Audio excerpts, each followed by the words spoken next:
My name is Dave Kelly. I'm known as America's Student Leadership Trainer because that's the title that I gave myself.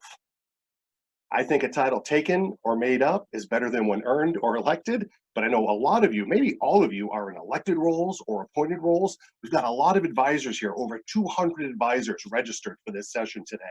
We've got staff people from student life, student activities here, so we appreciate all of you being here. Now, as we go through this today, I'm going to be using the PowerPoint that you can see up on your screen, and there is a fill-in-the-blank handout that goes along with that, and in a moment, Dia will be putting the link to that into the chat, and that'll take you there so you can download that, print it out, follow along with it. There will be a completed handout offered at the end of the session, which will include the slides so that you can go back and review that. So if you don't like to write while I'm talking, then you'll have an opportunity to get that information after the fact, and also something you can share with other people. We're also, and there is the link to the fill in the blank handout. Dia just posted it in the chat. There's so many different groups that are participating here today that it would be really impossible, and believe me, I tried, to cover everything that would cover all of your organizations: student government, Greek life, programming board, all the different possible options and all the different organizations that are here. And it's really hard to do in this format, but we do have some specific handouts with resources and ideas of roles and responsibilities for Greek life, student government, and programming boards or campus activities boards. So those links are also going to be posted in the chat. You can, again, go to those, download them, follow along. And if you're saying, well, gee, I'm not one of those, there may be good information in there that you can use. I was able to work with getting information from a number of groups. With Greek life, several national fraternities and sororities, was able to get some of their information. They have some really good content for the committee chairs like public relations and other groups, so that's good. Programming boards, a couple of schools have shared theirs with me, and their structure is quite a bit different than other organizations. The ones that I have didn't have a vice president, didn't have a treasurer, but they had other roles. So if you're a little bit more unique in your makeup, that might be a good resource for you. And then student government, I had about 15 to 20 of them that I reviewed because I do a lot of work with student governments, and I went through and got a very detailed set of information. We had a question here about deaf students, and I see you're from Gallaudet. We are still working. We've been trying to get set up with the Gallaudet interpretive service on campus so that they can provide closed captioning. And as soon as we can confirm that we have that available, we're going to get that set up and running. So I apologize that we don't have it yet. They are working on finding an interpreter or a transcriber for us for this session. And so if we are not able to do that, I'm working with Mary from the school on perhaps doing this session separately and doing it through the school's Zoom account, because they're in a beta test where it automatically closed captions. Unfortunately, my Zoom account doesn't do that. So please hang in there, and we're going to keep following up and looking for that information. So let's go ahead and get started. Hopefully you've had a chance to get to those handouts and ready to write, ready to learn. Let's talk about roles, responsibilities, and transitions for clubs and organizations on campuses. So first thing that I want to talk about here is talk about your role. What is your job? And there's so many different things that I saw in the registrations from clubs, organizations, student governments.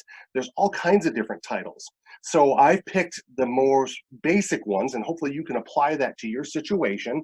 And again, a question about the recording. Yes, there will be a recording. We're recording this now, and a link should be sent out later tonight. It'll be in a private spot on my YouTube channel, so you'll be able to go to that, and you're welcome to share that link with other people. So appreciate all of the students that are here, advisors and staff people. Thank you so much. And if you missed the discussion, we are still working on trying to get a transcriber from Gallaudet to do closed captioning for us, and as soon as we have that available, we're going to let you know. But please feel free to stay with us here. Mary just responded. Oh, So Gallaudet students can have it later. Unfortunately, Mary, thank you so much. I've been working with Mary Keene there, and you can see here in the chat, we're not able to do closed captioning today. So I apologize for that for the Gallaudet students who are here, but I did offer to Mary that I would repeat this as I just mentioned and use their Zoom account for the closed captioning, so they have that. I know there was a few other people, Tim and a few other folks who asked about closed captioning. If you could send an email to me, and Dia will put my email address in the chat, I'll see if we can include you on that session that I'm going to do for Gallaudet. So I'm sorry we could not make that available today. That's something we'll have to give with Zoom and see if they can make that kind of service available directly. Otherwise, we have to get a third-party group involved. So let's go get into this. Let's talk about the different officer responsibilities. First of all, talking about the club presidents and what your roles are in the organization. There's a number of things that as president, you're going to be responsible for during the course of the year. Typically, the president runs the meetings. So you would run the meetings in an orderly fashion. You want to have control. And I'm going to talk a little bit about parliamentary procedure in a while, not too much to blow anybody's minds, but we'll be getting into some of that information and how that can help you. You also are responsible for making sure everyone is doing what they should be doing. So following up with your committee chairs, officers, other people who have responsibilities in your organization. Ensure that the activities you're doing are consistent with your school policies. You want to make sure that if something seems like, well, I'm not so sure we should do this, that's a good question to ask. And advisors, I'm going to get to you too, but that's a good time to maybe step in at times and say, hey, I'm not so sure we should do this right now. You're responsible for setting the tone for the organization. You're the leader of the group. Now, that doesn't mean you're a dictator, but you're the leader for the group, and the group is going to be looking to you for guidance. They're going to be looking to you for that spark that they need in the organization. And that makes you a motivator and a cheerleader for everybody so that they all feel that they can be engaged, that they can be involved, especially now when we're in this environment where we're not on campus and we're not sure when we're going to get back there. So keeping people engaged in your organization is very vital and a big role for you as the president. Now, going on, moving to the next role will be the vice president for the organization. And this is, I think, kind of consistent across all organizations that they run meetings in the absence of the president. When they're not there, that's the person who would typically step in. They serve as an ex officio member of all the standing committees, which means they're not actually on those committees, but they're able to sit in, they're able to participate and be a part of those discussions. Many groups have the vice president oversee recruitment and education. And I found in Greek life that that was the case for a lot of the groups that I was looking at, the bylaws and constitutions. That was something we did here in Georgia when I was a Circle K district administrator. We asked the vice presidents to be in charge of recruitment and education of members. And then you're a part of the board. So help the board to shape the vision for the group, for the organization. What direction are you going to go in? What are the things that you want to do? Moving on, we have the secretary, a very vital, all of these are very vital roles, but you are the record keeper of the organization. So the main things to do for you is to record minutes and attendance at meetings. I do have a template for minutes. If you've never done one, you can use it as a fill in the blank format, and Dia will put that link into the chat. And I have closed my chat right now so that I can focus on the content. So any questions that you have or things you want to bring up, Dia will share with me. But that's going to be there available to you. Feel free to share that with other people on your campus, in your organization. And then you got to distribute those minutes. Nowadays, there's so many different options. You can put it in Google Docs, you can put it on Canvas or Blackboard, whatever you might be using on your campus. Distribute it through email if people will actually look at it. Even perhaps post it on your Facebook page. For student government, I have seen a lot of student governments post their minutes on the school webpage for student government. So that's a possibility. For transparency, I would suggest that. That's a really great idea to do. And in looking at those, I was able to really get a sense as to what the student government was doing, what their priorities were. These were schools that I was going to go speak at and wanted to get some ideas of what they'd been working on before I actually came to do their training. If you're part of a larger organization like Circle K International or in Greek Life or other groups where you would have reporting requirements, as a secretary, you're responsible for getting those reports to the state, to the national office, to other leaders, even on campus if there are some reporting requirements. And I've been seeing some things in some of the groups that I'm in, even some of the webinars I've attended, that many schools do have reporting requirements for clubs and organizations, what your activity level is, how many service hours you've done, any fundraising you've completed, even now. And they're trying to figure out right now how they're going to handle those reporting requirements. But you as the secretary would be responsible for that and keeping up with the membership roster, including all their contact information. So yeah, very important role, and all of these work together to form an executive board for most organizations. Now for treasurers, you're the money people. And so you get the chance to receive any payments, if there's dues to be collected, issue bills and other invoices that maybe people would have to have in order to make those payments and say, okay, we had dues. Other organizations typically don't, like student government or other groups to belong, but there might be t-shirts and other things that people have to pay for. You're going to collect that money. You want to be prompt in all your financial obligations that you pay. Most of the time I find now on campuses that clubs and organizations cannot have outside checking accounts. That might be different at your school. It certainly was when I was in school. We had our account with a local bank. Now everything seems to be run through some office on campus, accounts payable, student life, student activities.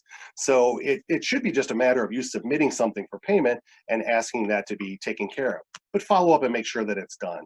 Keep your records up to date. Use a spreadsheet. That's probably the easiest way to do it. I know we have some accounting society people here, so you might have some thoughts for people on how to keep their records up to date. And be prepared to have an annual report so that everybody knows what happened over the course of the year with the money in the organization. And then the treasurer really should oversee the fundraising efforts. Now, you might have a separate fundraising chair, but the treasurer really needs to be engaged in that and involved in that. And when you're doing fundraisers, have somebody, whether it's the treasurer or the fundraising chair, somebody dedicated to holding on to cash, money, credit card slips, whatever you might have that people are giving you on the day of. I recall many years ago, we had a convention where we took in over $400 or $500 in cash, and the money bag got misplaced. And it was a panic. And literally like 3 years later, we found it in a filing cabinet. So you want to keep up with that stuff. So have one person who's dedicated to watch after the money. Now, advisors, thank you all for being here. You are the link that brings everything together. You are that, as the puzzle piece image shows there, you are what holds it all together and brings everything together. Now, you should attend meetings and events, but don't run them. Now, you might be sitting there thinking, well, I know that. Obviously, it's a student organization. A couple of months ago, I was at a school in New York and doing training for advisors, and I brought this up, and one of the advisors said, I didn't know I wasn't supposed to run the meetings. This is an opportunity for the students to get to learn to develop their leadership skills in running meetings and running their organization. So you definitely want to step in if they're going down the wrong path, or if maybe their idea of something that they want to do is going to cost a lot of money. But let them run the meetings. This is a great experience for them, because out in the world beyond college, they may be running a homeowners association or a trade association, or even I have pastor friends who they run meetings at their churches. So you want to give them those opportunities. Give ideas and suggestions about programs, projects, the direction of the organization. Sorry, your fill in there is suggestions. That didn't get bolded and underlined. I'm sorry, I missed that one. And let them run with it. And you know what? A lot of times they'll surprise you. I can remember as an administrator many times giving ideas to my students, and they made it way better than I even imagined it could be. You got to allow the students to make mistakes. This is where they're going to learn. This is how they are going to have experiences and realize how to bounce back from those types of things that maybe don't go the way they want them to do. I like to say this is the time to make mistakes when the stakes aren't that high. They're not going to lose their house. They're not going to lose their job or their life, or bad things really aren't typically going to happen. They might feel bad, but it's not going to typically be the end of the world. And as advisor, you have a role in managing the executive board by showing them how to program effectively. Many of you who are advisors have probably been there more than 1 year. I know some of you are new, but you are the historical glue to what's happened before, and you can offer ideas and help to the students so that they can do the best types of programs and things that'll be meaningful to them. You get to be a cheerleader and encourage everyone to be involved, even the wallflowers. I'm standing here in front of you today because I had an advisor who nudged me and encouraged me to take on a leadership role when I was a Key Club member in high school. And it changed my entire life. And so you can have a big difference in the lives of your students. One other area for clubs, organizations, student government, Greek life, programming boards is committee chairs. It is very wide-ranging responsibilities from club to organization to student government to Greek life.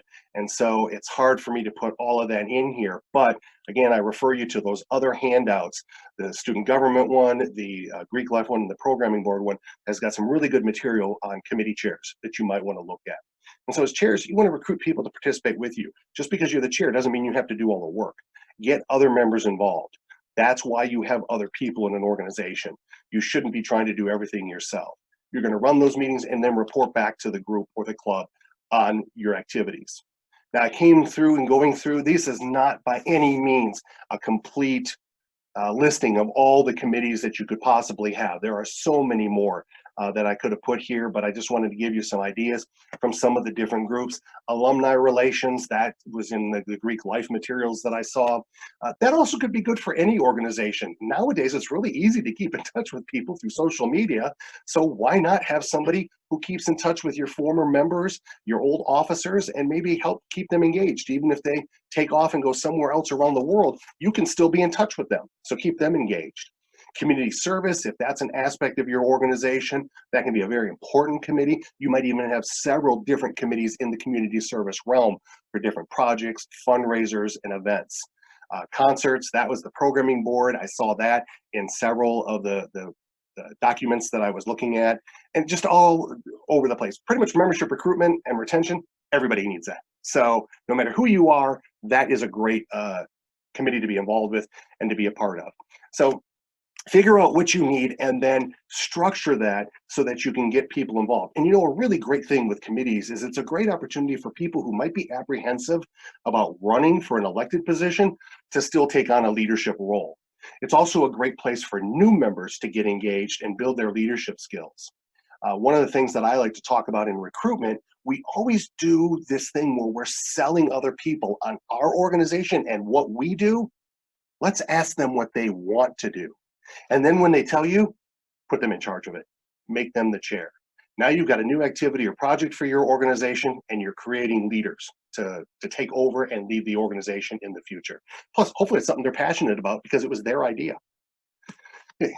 Now, other things that come into this, your governing documents, constitution, bylaws, policy code, whatever it is you might have, should have some responsibilities for your organization.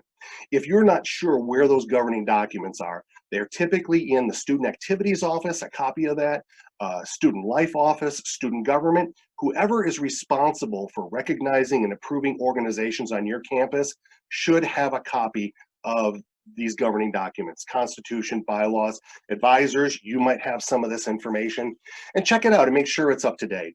When I became the district administrator for Circle K in the late 90s, I asked all of our chapters to go through and check and make sure that their school had the most up-to-date bylaws for their organization. And we had some schools that their bylaws and constitution was from the 1960s. And that was before we were co-ed. So they only referred to male members and men, and this definitely needed some updating. So I hope none of you are that far back. But make sure that things are up to date. Let's talk about running meetings and a basic agenda, the things that you want to do in a meeting. And it's this, if you don't know how to do an agenda, you're welcome. There it is right there. Just take this and run with it. You call the meeting to order, like I did. I said, okay, we're going to start now. That's calling the meeting to order. Typically, the person running the meeting, whether it's the president or a vice president, and this can vary from group to group. Some cases, the person who runs the meeting is called the chair, or I know some student governments I work with have a speaker of the Senate who runs the meeting. Whatever it is that you do, whoever runs that, you call the meeting to order as close to on time as possible. Then determine if you have a quorum. And that's the number of people that need to be present for you to conduct business. So it varies. It's usually half the membership, right around that range is what you need. My student government, our quorum requirement, as spelled out in our governing documents, we had to have 50% plus one of the designated Senate seats present. Let me clarify that. We had 25 Senate seats, so we needed to have 14 people in the meeting, because 50% of 25 is 12 and a half, add one, 13 and a half, can't have half a person, so we needed 14. My senior year, when I was vice president pro tem, at one point we got down to 18 senators. We still needed 14 to be at a meeting for quorum. That was the way our documents were written. We did fix that to give us a little more flexibility, but know what your documents say. Reading of the minutes. Do you actually have to read them? No, that's up to you. You can dispense with the reading. When I am running a meeting or an organization, I will say, has everybody received the minutes? Are there any corrections or adjustments? Seeing none, the minutes are approved. Because it's really not something you have to vote on. It is a fact document. So it is what it is, unless you have to make some corrections. Now, if you vote to approve the minutes, that's okay. There's nothing wrong with that, but it's not absolutely necessary. Then you'd have officer reports, committee reports, give them a chance to talk about what they've got going on. This is a great time to hand out sign-up sheets, pass those around, and give people the opportunity to sign up to be involved and to see what's going on with the club or the organization. Old business is going to be anything left over from a previous meeting. So I was doing a coaching session with a student government the other day, and we were talking about a situation they had this past year where they were getting a new book vendor for their campus, and the president of the college came 1 week to talk to them and explain to them what was going on. They had some questions, they wanted some more information. He agreed to come back the following week. Well, the first week he was there, that was new business, because it was something new for them to consider. The next week when he came back, it was old business because they'd already talked about it. And so that was where it was put during the agenda, or where it should have been put on their agenda items as they were putting that together. A lot of schools, with student government in particular, will require items for the agenda to be submitted by a certain time. Our student government met at 4 o'clock on Tuesdays. Things had to be submitted by noon on Monday for it to be on the agenda. Otherwise, it couldn't be considered.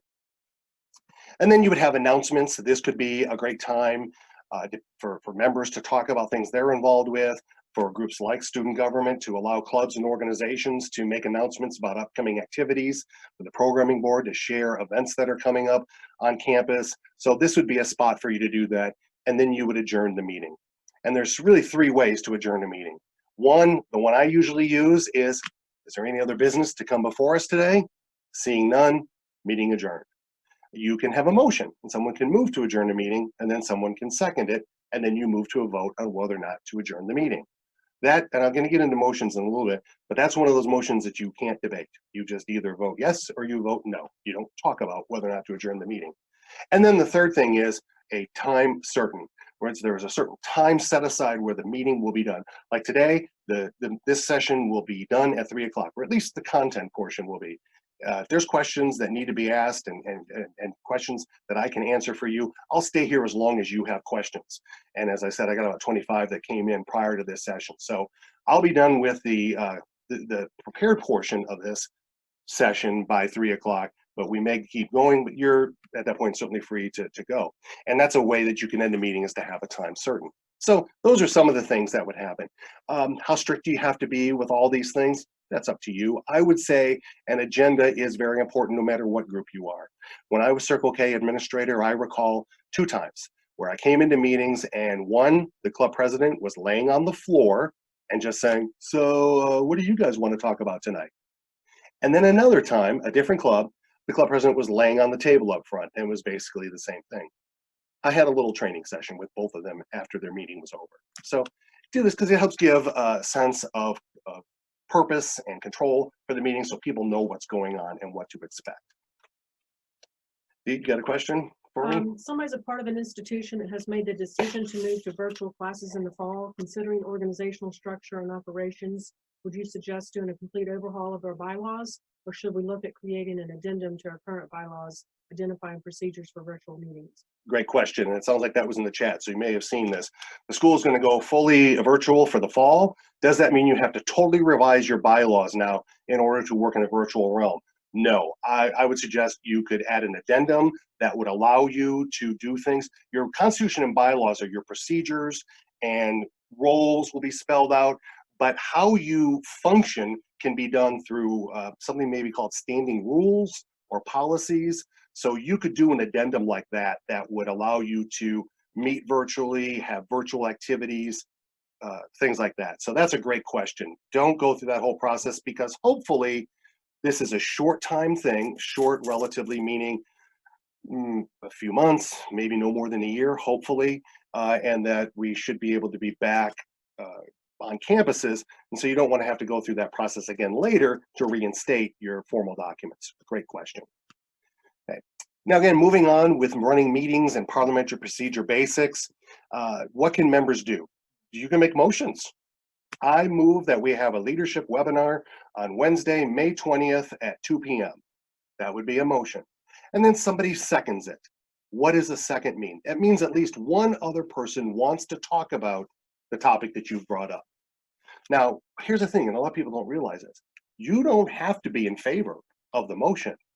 You just got to want to talk about it. So even if you're against it and you want to get it out on the floor, you are welcome to second it. There's nothing that obligates you to be in favor of that. But now, by the same token, if you don't want to talk about it, don't second it. Somebody comes up with some wacky motion and you don't want to consider it, don't, even if they're like, come on, guys, second it. No, you don't want to talk about that, don't do it. Then you debate things, and debate means you discuss them. I think we should have the webinar on Tuesday instead. I think we should have it at nighttime because we have classes during the day and students have to work and they're helping their kids with their online classes and their homework, that type of thing. So there's a lot of things that you can do there in debate. Now, here's the thing I want you to understand. Disagreement is okay. It's okay to disagree with somebody on something. As a student senator, I did that a lot. Disagreed with things or would talk openly about things where I didn't think we should take a position or that we should move in a certain direction, or maybe I felt strongly about something and not everybody else did. One example that I'll share was when I was in school, Congress was considering the creation of the Martin Luther King Day holiday. And our student senate was going to take a vote on a resolution to endorse the creation of that holiday and make that the official position of our student government. Today, you'd say, oh, I bet that was a slam dunk. Back then, it wasn't.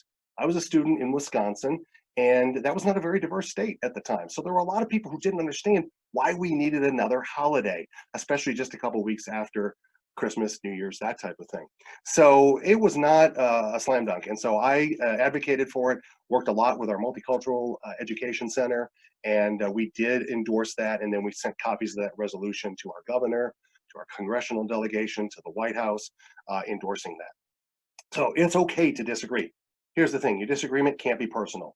It can't be, oh, you always say stuff like that. Or, you didn't show up last week, you don't know. No, stick to the merits of whatever the proposal is.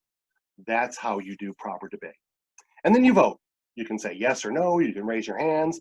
A lot of people like to use all in favor say aye, all opposed say nay. Abstention, that means you're there, but you're not taking a position. Or as you can see, I put yes, no, meh, whatever you want to do. What is an abstention? A good example of this is if you recall back about 6 months ago when the impeachment articles were being considered by Congress, Congresswoman Tulsi Gabbard from Hawaii voted present. She was there, but she didn't take a position either way. That's what you do to abstain in Congress. You vote present. So that way she was at least recorded as being in attendance. So that's an abstention. Motions are how you get things done. Okay, now a little bit more on this though. What happens with these motions after they're made? Well, you got to get called on so that you can get your proposal on the floor. And then the chair, president, whoever, whatever you call that person, vice president, whoever running the meeting, would recognize you. Yes, Dave, you have your hand up? I move that we do this. All right, is there a second? Someone seconds it. All right, any discussion? And then you have discussion until you basically are ready to take a vote. And there's things like calling the question and all that. I'm not going to get in that here today, but if you have questions on that, feel free to email me, or we can talk about it a little bit later in the Q&A section. And you take a vote up and down. Majority typically wins. Some things take a 2/3 vote, like removing somebody from office or spending money sometimes. So know what your bylaws say that you should do, or your constitution, as far as voting. Now, a few other things. A motion really should be made before you discuss it. Does that absolutely have to take place? You know, in things like student government, programming board where you're spending money, yeah, I think you should have that motion first. In a lot of groups, it doesn't happen. Like my Kiwanis Club, a lot of the time, that doesn't happen. We just start talking about something, and then at some point, the club president will say, can I get a motion to that effect? According to Robert's rules, that is out of order, but we do it anyway. So I'm gonna encourage you to have a motion first, but don't get all caught up in knots over it. But if it is something quite serious, like removing somebody as an officer, or even maybe expelling them from the organization, do it right. Do the procedure the right way, because if you don't, the way the world is nowadays, somebody might want to sue you. You can only have one motion at a time. So let's say we have a motion to have a leadership workshop on Wednesday, May 20th, and then somebody else just says, oh, and we should take a trip to Six Flags in June. Okay, and I move that we do that. You can't have two motions at once. It's like, okay, well, we can't deal with Six Flags right now. We're talking about this webinar, but you're next. So once you're done with the webinar, then you move on to the other topic. Whoever made the motion gets to talk about it first. That makes sense. They should explain why they're making this motion, why it's important, why we should do it. And then the seconder gets to go next. Again, they have somewhat of a stake in it in that they at least seconded the motion. Can you amend a motion? What if you say, what if somebody had said, let's have the webinar on Monday, May 25th? And then as you're going through, you go, oh my gosh, May 25th, that's Memorial Day. That's a holiday. We're not going to be here. And so then someone says, I amend the motion to change it to Wednesday, May 20th. There you go. Needs a second. And then you talk about whether or not you want to make that change. You don't talk about whether or not you want to do the webinar, just if you do it, it's going to be this date or the other date. And then you debate that and you take a vote on that.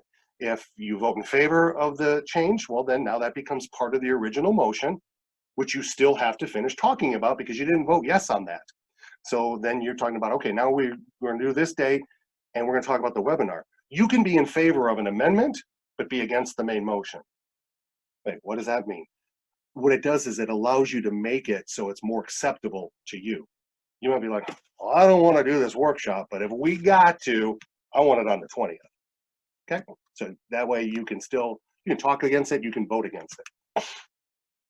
Two other things, again, not going to get into too much detail on this. As I was saying, amendment to the motion has to be voted on, and then you go back to the main motion. If it's passed, it becomes part of it. If it's defeated, then you're just back to the original motion. You are not done with that yet. You haven't finished. After all the discussion, you take a vote, and usually a majority vote will prevail, as I was saying before. Majority is usually a simple majority on these types of things. So that +1 that I was talking about before wouldn't be the case. Like say if you have 19 people there, you need 10 to pass it. Okay. So now in some cases, if you have a bunch of people abstaining, you might not get enough votes in favor, so it may not actually pass. Again, look at your bylaws, constitution, that should give you some indication as to how votes are taken. Virtual meetings and events, here we go. We are here for a virtual meeting today, and I've got some tips for you. So, and Dia is... Those people are really curious about how to have these virtual recruitment fairs in the fall. Yep. And Lynn Korn just talked about Flipgrid. So if we need to take her off of mute, we could. Okay, yeah, let's go ahead. Lynn, are you willing to share a little bit about what Flipgrid is? So you can share that with the other people here. Can we unmute you and have you share with that? Just go ahead and post yes or no in the chat to Dia. There she is. Okay. Did you unmute her? Mm-hmm. Okay. Lynn, tell us about Flipgrid. I'm checking it out myself. Our school's looking to do Flipgrid. We actually got it off of like elementary schools that are using it. So the basis behind it is that all organizations could go on and do like a 3-minute video about themselves, and then it's not a live, it's like they would do the video, incoming students or current students can go and watch the different videos, and then they can send a video chat back to them that they can answer. So you get to see the person, you get interaction with the answering questions and giving questions, but it's not all just in a chat, which is kind of nice. So you can still PowerPoint PowerPoint and the video, you could show them around your campus if that's something you could still do. But we think it's interesting to look into. Is there a cost for that, Lynn? I don't think so. I think it's free online. Wow. All right. Dia's giving me indication. We have a question about that for Lynn. Jennifer Hadcox uses it. She didn't have a second. She can explain this too. Okay. And we're going to bring in another person. Lynn, how many organizations do you have on your campus? Well, the student government does some of their own registration, which I'm involved with. So we have about 40. And then overall, I think our college recognizes about 60 more. So probably about 100 more than that. Wow. And so then they can all participate in this, even if we're in this virtual world. Correct. Or we're talking about maybe doing specific ones, whether it's social clubs 1 week, academic clubs another week, just to make it specific if that's what students are looking for. That's great. Lynn, go ahead and stay unmuted. I'm going to bring Jennifer in here. Jennifer, if you could share a little bit about your experience with Flipgrid. Yeah, sure. So I teach elementary school, but I'm the district administrator for Circle K in the Carolinas district. And right now I've mostly used it for my classes. I teach about 85 students across the week. And so it provides an opportunity to for me to set different topics and then students respond. It does give you about 1.5 minutes to record, so it's not super long, but right now, because of all of the schools being shut down, there's lots of opportunities for training and free training on Flipgrid. So really all you need to do is just go to the Flipgrid website. It's just been the hottest thing, I think, probably for elementary school teachers lately, using that. But you can also connect it to Google Classroom. So if folks are using the Google Suite, you can connect it right through there. I think it's a great idea to use it for campus recruitment. So I hadn't really thought about that, but as a teacher, we use it a good amount. So it's very easy to use and has lots of kind of those Snapchatty type features that students really enjoy. That's true. Great. Any other thoughts that either of you have on Flipgrid, or have we had any questions posted, Dia, in the chat about it? Someone's posted a link in the chat. Kyle. So thank you, Kyle. We appreciate that. Jennifer and Lynn, thank you so much for sharing that with us. I appreciate it. And thanks for being here today. No problem. Thank you. Thank you. I have to admit, Jennifer is one of my Circle K leaders when she was in school. So very proud of her, and she's doing a great job as administrator. All right, so let's talk about virtual meetings and events. Check all the technology before you start. Make sure it's working. Run an audio check. Is there an echo? When we first started, you might have heard a little bit of an echo. It's because I'm using a cell phone as a monitor, so I can see when the slides are coming up, and it wasn't muted. So that's one of those little things you got to check on. If you're using a clicker, test it out first. Now, I have found, for me in Zoom, if I stay on a slide for a while, or even at the very start of the session, I have to actually click my cursor on it in order for it to allow the clicker to advance the slides. So just be aware of that, and I try to go ahead and do a little quick click before I start any sort of a program like this, or if I'm doing coaching or training with a school. So just be aware of that, or if you're hitting the button and it's not working, it may be because you need to do that. Just go ahead and click on the screen somewhere. That's what I find I have to do. I suggest if you're going to do a lot of this, have an Ethernet cable for a better internet connection. I'm using one right now. An Ethernet cable is how we used to connect to the internet, and so you connect it into your, in this case I'm using a laptop, and then it's connected directly into the internet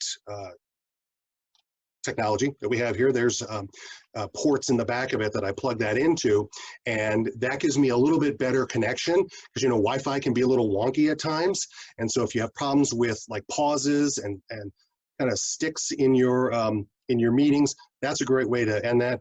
I got mine at Office Depot for about 30 bucks. I found though when I got it home, I didn't have an Ethernet port on my computer because people don't really use it anymore. So I went back and got an adapter. So I think all total it cost me about 60 bucks to do it, but I'm doing a lot of sessions like this and working with schools. And so it was worth it for me to do something like that. If you're running a club or organization and you're using meetings, you might not want to spend that money, but that's up to you. Depends on how many people you have and whether or not you want to have that kind of a connection. Provide an emergency contact number for people to call if they can't access the meeting. If you got the email about an hour before we started. I put my phone number in there, and it's also all over the things that I send out so that you could call and say, hey, we're having a problem. We did a webinar about a month ago. One of the students was required by her school to attend, and she couldn't get in, and so she was calling, and as Dia was trying to help facilitate the meeting, she was trying to get her into the meeting room. So we eventually, I think we were able to get her in near the end, but provided her the recording, and I also sent an email to her to share with her advisor to say she made every effort to get into the session. But have a phone number where people can get in touch with you. Record it. If you're using Zoom, it's free. I just tell it to record before we start, and it does. In fact, when I set up the meeting, I automatically set up the recording. So I didn't even have to do anything when I got here this morning to do this. It was, as soon as I opened it up, it was recording. So I'm gonna have to do a little bit of editing because we had the room open about 20 minutes beforehand while we were setting up. So I'm gonna edit some of that out. But yeah, you can do that, and it's a great way to do it. You can either save it in the cloud or save it to your laptop. I like to save it to my laptop because it's a little easier for me to work with. You all had to wait in the waiting room, and pretty much Zoom is requiring that, I think, all the time now before you could come in. And this is to try to help you with avoiding Zoom bombing so that people can't just pop into your meeting and try to take it over.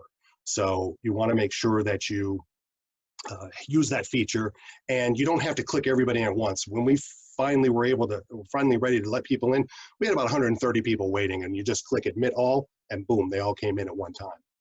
Use the security features. There's a lot of them here, like not allowing people to unmute themselves, not having video on. We have right now, we have 338 people in here.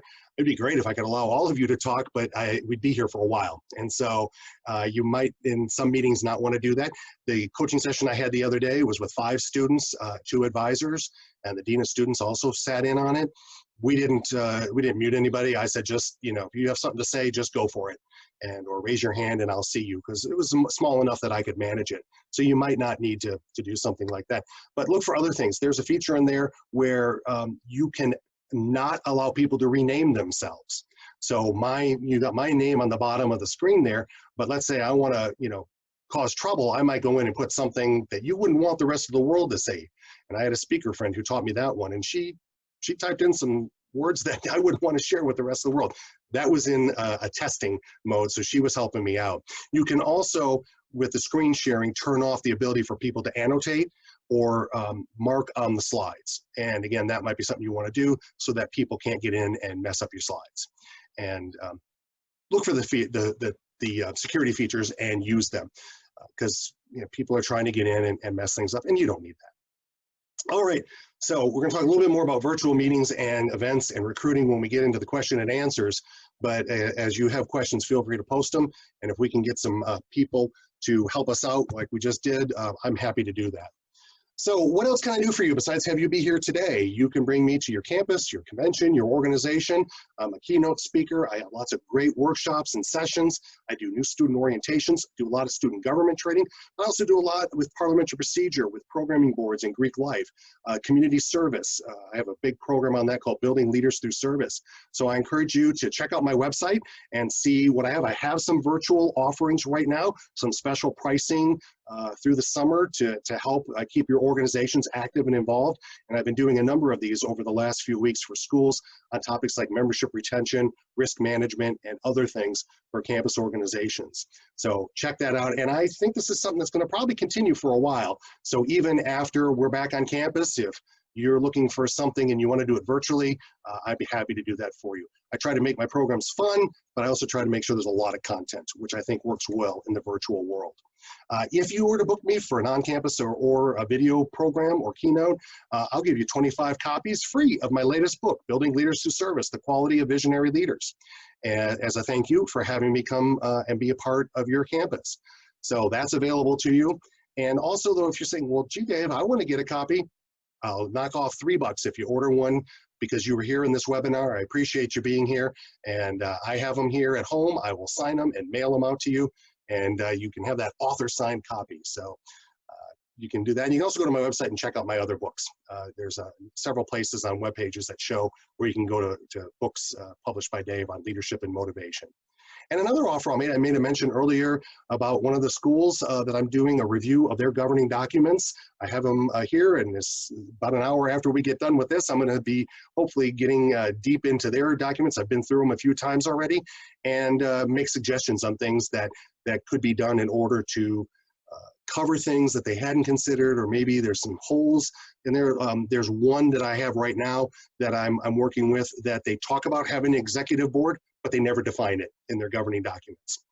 And that's really something, 'cause how do you know? You can't just go, oh, well, it's these 5 people. Well, no, it should be somewhere in your governing documents. So little stuff like that. And I'll do that for 150 bucks. So feel free to reach out to me about that. Let's finish up here with the prepared information. Talking about the minutes, again, we have a minutes template available to you online. You can just go to it, download it, and use it. And feel free to share it with other people on your campus. I created this for a school years ago, and I've shared it all over, and I don't mind you passing it around. It's got my name on it anyway, so hopefully I'll get credit for that, but I think it's something that can be very effective, and I've had other groups look at it and use it. So it should cover the things like, when did the meeting start? What was the actual start time? Like, I started at 2:03 today. So things like that. What time did it end? Summary of events. Your minutes are not intended to be a transcript of everything that's said during the meeting. So if you're doing that, you want to back that off. It should be, and if you look at the template, it'll talk about motions and actions that were taken and who was in attendance. Definitely have that, because if somebody questions whether or not you actually had a quorum and you took some sort of action that they didn't like, you might have to prove who was actually there in the meeting. And then what are some of the things that we have planned for in the future? Also, as part of your officer transitions, share any sort of budgeting information you have. If you got funding from the school, how did you use that money? What did you have to submit in order to get that? Some groups, like the Circle K clubs that Jennifer is an administrator for, they also get money from a local sponsoring Kiwanis club that supports them. So have a budget for that. Any fundraising that they do, what was the money used for? Did they raise it for a philanthropy, or was it used for a charity, or was it to go to a convention? How did that money get used? So keep track of those types of things. These will also help, as in terms of the transition, those people who succeed you, because then they can look back at the things that happened during the course of the year, and they don't have to reinvent the wheel. I suggest putting all these things together in some sort of a binder, a notebook binder. And I know you're going to say, but Dave, can't we just put it in a folder and email it to them? You can, but how many folders do you have on your laptop that you never look at? A binder, something that's just sitting there. At some point, they may just go, ugh, I'm bored. Oh, here, let me look at this thing. Have your bylaws, Constitution, the most up-to-date information, sample meeting agendas. You can't assume that the person who's going to succeed you as president knows how to do a meeting agenda. Budgets, so that the treasurer doesn't have to start from scratch, that they can look at what happened the year before and build from there. A calendar of the year's activities. Now, this year, everything's out the window. I understand that. Things that we would have done in March are going to get done in November. But still, you want to show these types of things so that future groups know what happened and how you dealt with it. And who do you contact? My Kiwanis Club does a golf tournament every year, and they have the contact at the golf course, the caterer, the vendor who provides the drinks, all the different stuff that we have, different sponsors. That's all whole sponsors. That's all in a book that's passed on from chairman to chairman each year when they're getting ready to get ready for the new golf tournament. So put that all together, and that way you've got some things, and plus any other things that you can think of that you might have. And again, your governing documents might dictate more of what needs to be in there. And then if you haven't done it yet, if you're a newly elected officer or a newly selected officer, meet with your predecessors, even if it's over Zoom or Facebook Live or Google Hangouts, whatever you need to do, and talk with them, find out the things they worked on, the things that were successful, maybe things that weren't so successful. Get the dirt on your advisor. Hopefully there's not any, but understand how to work with each other and get that information. And then you commit to meeting with your successors next spring or in the fall or whenever that transition is going to take place, so that you can prepare them to have the best year possible. You've just spent time being an officer of an organization. Don't you want to see it continue and see it perpetuate? So make that effort to make an effective transition. Now, what do you do here if you're caught in between? That's the best thing I can call it with this situation with the coronavirus. Start with your governing documents. What does it say you're supposed to do in a situation like this? I saw a post from a school where their student government, when this all happened, the club president, or the SGA president and vice president left campus. They weren't coming back. And they did not have a succession plan in their governing documents as to who would be the next person to step up to president. Now, I was able to help them by doing a little work in Robert's Rules, and in a situation like that, the executive board can appoint or elect an interim president and vice president until a full election can take place. So you might be in that place right now where we got to put new officers in place. How are we going to do this? That's exactly what the school that I was coaching with the other day did. They have an interim president that was selected from the 5 members who are serving right now as the executive board, and at some point in the fall, they're going to have a full election. It may be the same people, but they're going to have a full election with the student body when they get back on campus. Can you do your elections virtually?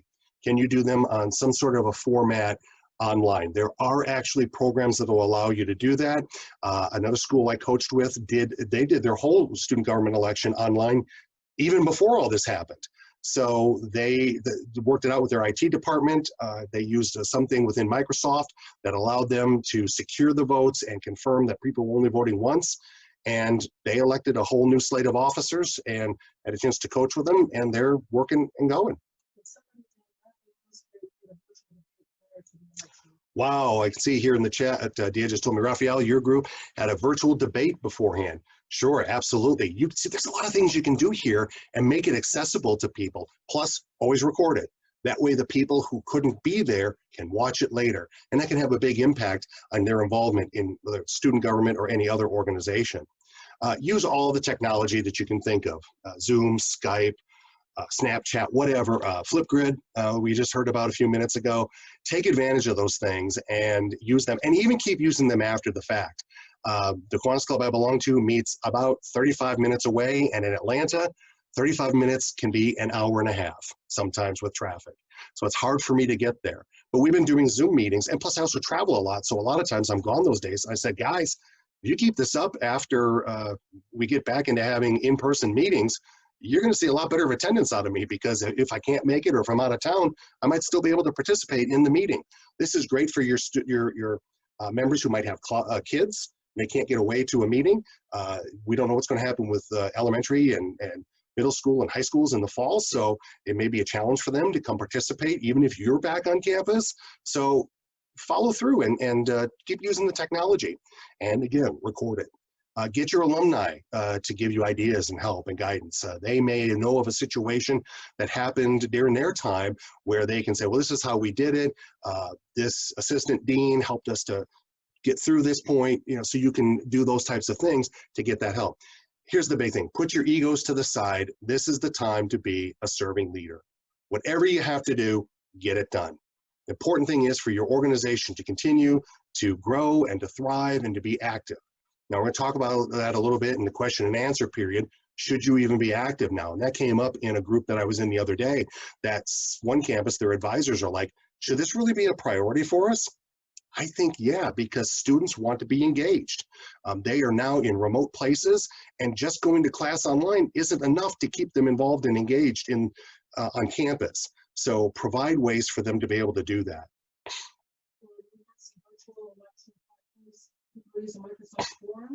Microsoft Forms, that's what the school used that I mentioned. VoteNet, SurveyMonkey, that's a good one, yeah. Google Forms. Engage, which is set up for clubs and organizations.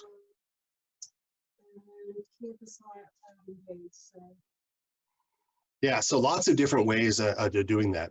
All right, now, when you do this, you might want to have a leadership retreat. I would suggest that even if you're a 4-member club. I can remember when I was administrator, some of our club boards, 4 members, they would have a retreat in someone's in the residence hall in their room or in their apartment, or they would go to a restaurant and they would do a little retreat. So if you're going to do this, determine are you going to do it in person or are you going to do it virtually? Depending on where you are, if you're all in the same community and what the rules are in your state about getting people together, you may be able to actually meet and have something like this. You probably have to be 6 feet apart, but you could actually physically be together even if you have to sit in someone's driveway. Review the responsibilities and the roles of all of the members of the group during this. Make sure everybody knows who's supposed to do what. That'll keep things from falling through the cracks. Have a goal setting session for the organization. What are your priorities for the organization for the year? What are they for the executive board? And what are they for you? What are they for each individual member? You can do team builders, and there are some virtual ones out there that you can do. So look for those and find those. A friend of mine, Jason Lavasser, has got a ton of those types of things. You can find him all over the internet, and he can give you ideas. There's also a group called the Virtual Engagement Group, and Jason started that, and there's over 6,000 people in there.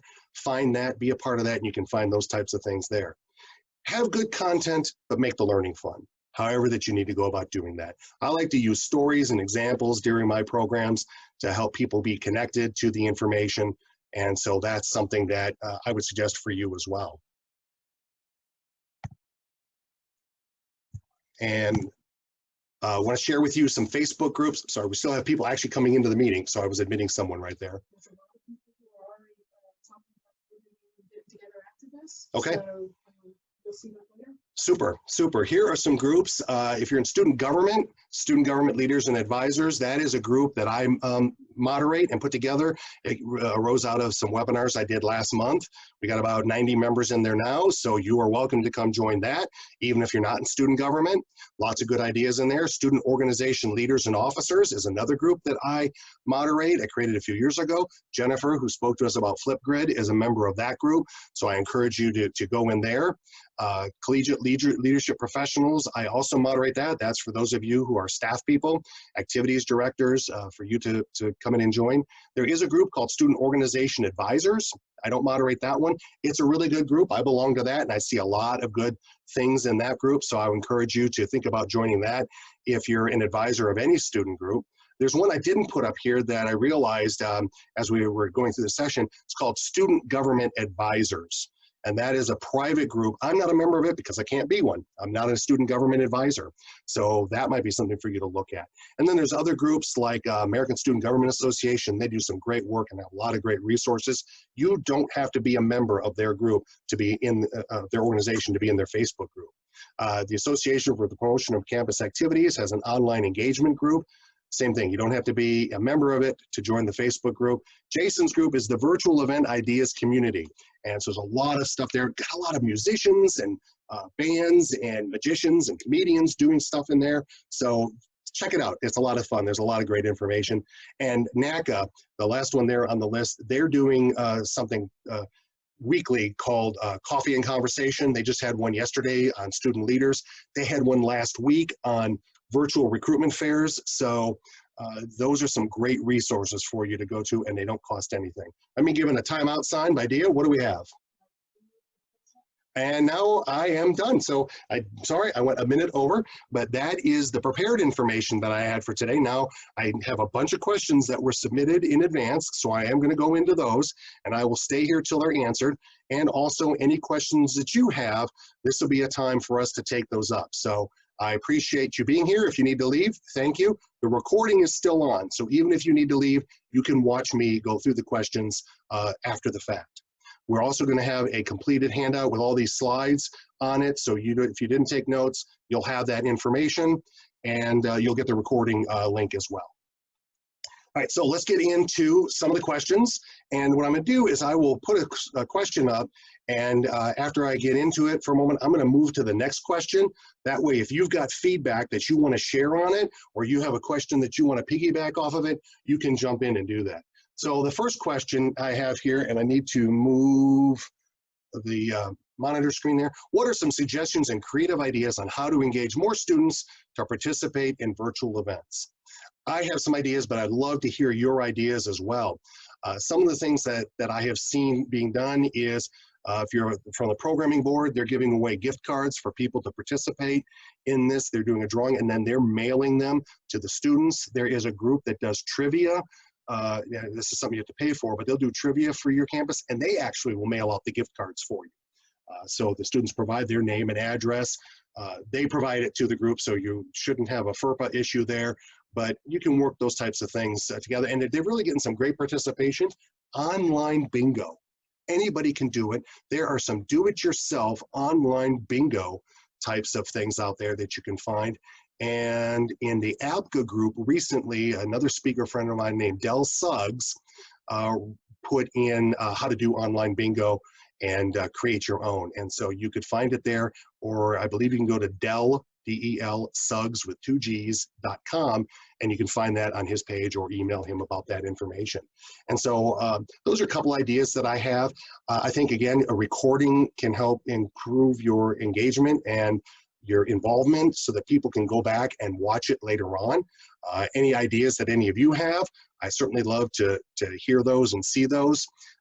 Now put the next question up, so if you want to weigh in on that before we move on, or as we get ready to move on, feel free. Dia's signaling me, yes.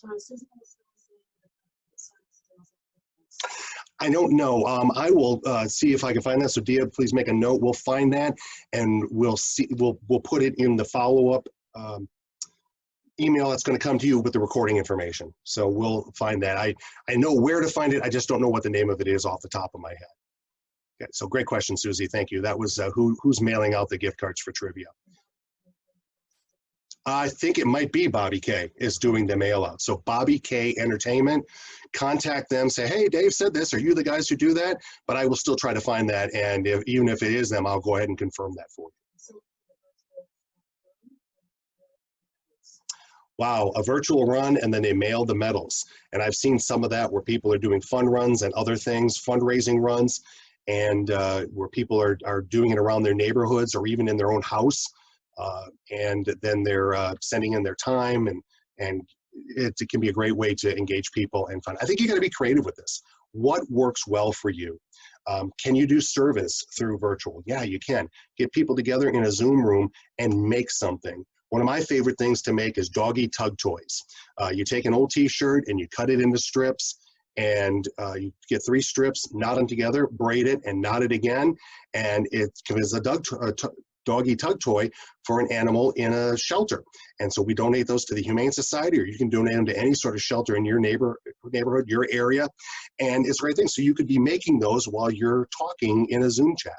So those are some things. I think be creative and do the things that are fun and interesting for you. One school that I work with quite a bit does a cooking demonstration every Wednesday where students show their favorite recipes.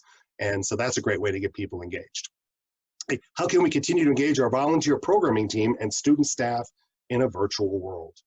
You've got to be very diligent with following up with them, making sure that they're following through on the things that they've been assigned and they've been requested to do, things that they may have volunteered to do.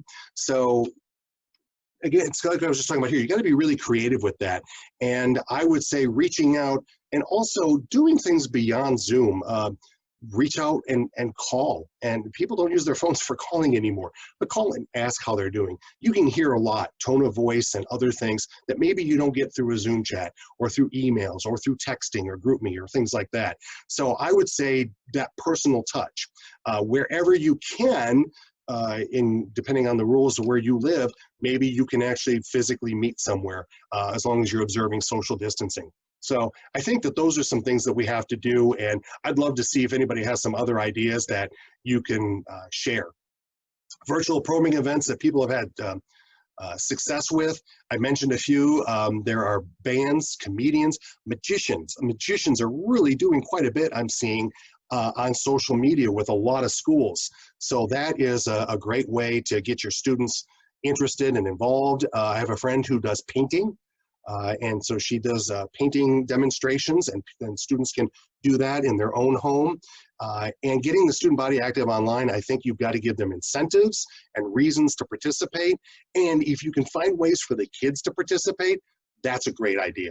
Like with the doggy tug toys, that's something kids can do. Or you could send letters to the military overseas. There's a group called Operation Gratitude that collects letters and pictures and things, and then they send care packages overseas to our service people, and they put those letters and pictures and things into them. So it's Operation Gratitude. You can find them online. I did, and you can work with them. And that's a great thing for kids to do, to color a picture or something like that, you know, depending on their age and their level of involvement.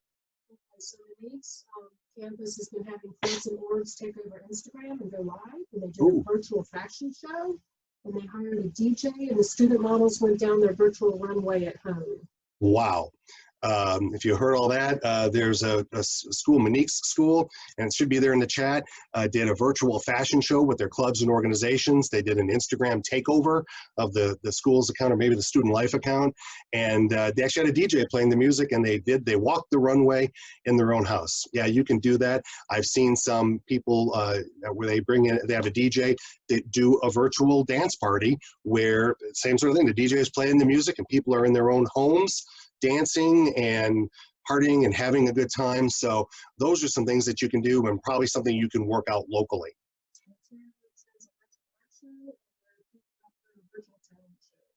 Wow, virtual art show, virtual talent show. Those are some great ideas. And I think actually some of these answers the next question. What are some of the activities and events clubs can sponsor or participate in home through the online platforms? There you go. I think, creativity, this is a great time for creativity. What can we come up with? What can we do to get our students engaged? And you can do things like this. I did a program on membership retention for a university in New Jersey a few weeks ago, and they had 50 different students and advisors participate in that. So there's even online workshops and content that you can provide to your students so that they're still learning and growing during this time outside of class. With things that maybe they'd be fun and that they can be engaged with. And this is a great opportunity for people to learn new stuff and try it out because they've got the time and they're looking for something to do in a lot of cases. I also see where a lot of schools are holding Netflix watching parties, and you can set that up through Netflix. And if you ever has a Netflix account, you can do a watching party through Netflix. And my understanding is it doesn't cost anything extra. So that could be a great thing for a club or an organization to do. Maybe have a movie night every week and different members get to pick which movie you're going to watch. And so there's all kinds of different things that you can do, but be creative. What would be the things that you would do if you were just in this situation by yourself and you were bored, you wanted to do something? Something I like to do is I'll read stories on Facebook Live for kids. And people share those with their kids at home, or teachers can share that tell their students to go watch it. A few weeks ago, I read "Oh, the Places You'll Go," and it got over 350 views on Facebook Live because it automatically records. And so that's a great thing that you can do, and a great way to do service. And it grew out of actually a sorority at Louisiana State University in Shreveport.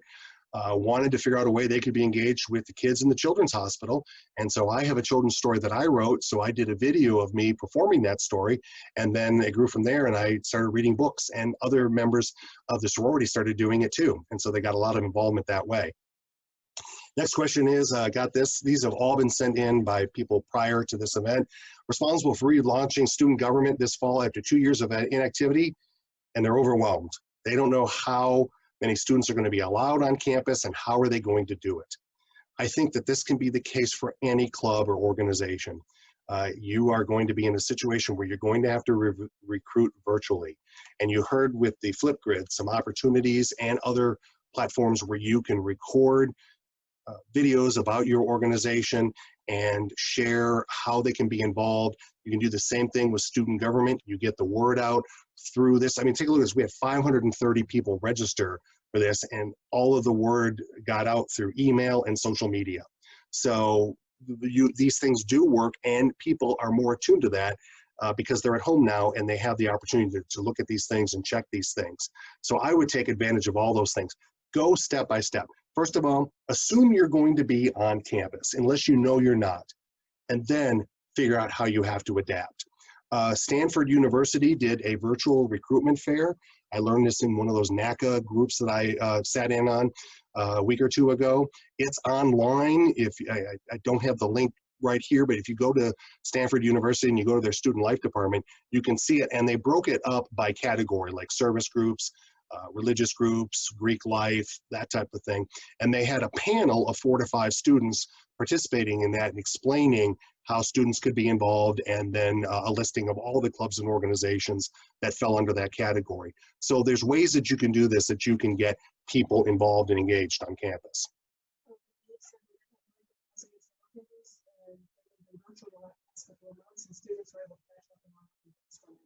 That's great. Thank you, Monique. Doing virtual presidents roundtables. They do them anyway, each once a month before. Now they're doing virtually, and the students are able to catch up and be involved. And again, this could be something that could continue even once you get back on campus, to still offer a virtual option for those students who can't physically participate because they have to work, they have kids at home, or whatever it might be. So doing those types of things, anything you can to get the students engaged is a great idea, and have it be a destination. You can even, make it a lunch meeting, just everybody has lunch at home at the same time. How can student government increase awareness about its role and advocacy for the student body? Now, this isn't necessarily a virtual question, but I think letting students know that student government has this role. Student government is the voice of the students on campus. And so letting students know that they can bring issues to student government, and student government may be able to help advocate for them, is a great way to do things. I see this a lot. One of the best examples that I saw was last year I spoke at the Louisiana Council of Student Body Presidents.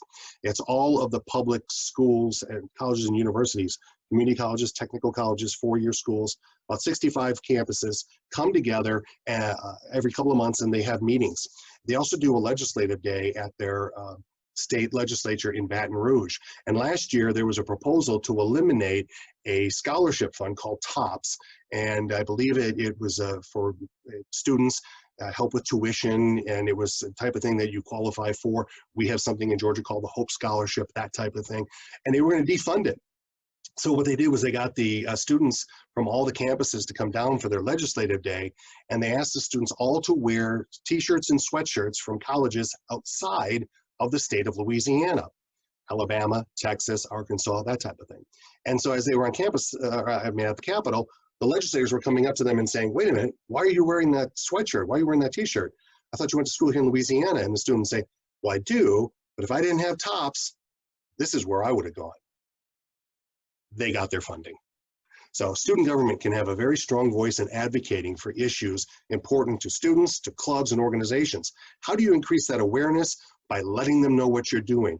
Right now you have a great chance where you can do forums on Facebook Live and in other places, Instagram Live, where students can come in and watch, and you can talk about different things that you're doing. When I was legislative affairs director for my student government, I had a week of legislative affairs issues. We had our state representative on campus where people could come in and ask her questions and interact with her. We had some workshops, we had other things. And so it was a great way to raise awareness of what the student government does in that realm as an advocate.